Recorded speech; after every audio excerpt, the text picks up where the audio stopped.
The third China International Consumer Products Expo is being held in southern China's island province of Hainan, drawing over 3,300 brands from 65 countries and regions.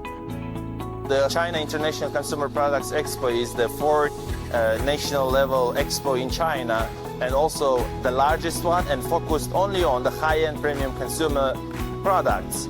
So many very high-end multinational enterprises are exhibiting for the consecutive 3 years. 52 multinational companies been participating in the expo and become the investors of the Hainan Free Trade Port, and they all have settled their offices and their factories here in Hainan. The expo is a testament to China's opening up commitment. In 2018, China proposed the establishment of a free trade zone in Hainan. In 2020, the country released a master plan to build Hainan into a globally influential and high-level free trade port by the middle of the century.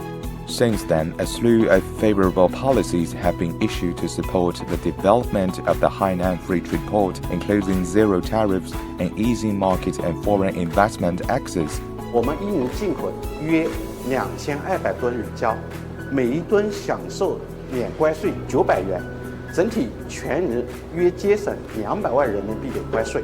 According to Hainan's government work report, the island province, which aims to become an international tourism and consumption center by 2025 and a globally influential tourism and consumption destination by 2035, is striving to boost consumer demand and raise its offshore duty-free sales to over 80 billion yuan in 2023. I believe the Hainan port is very important.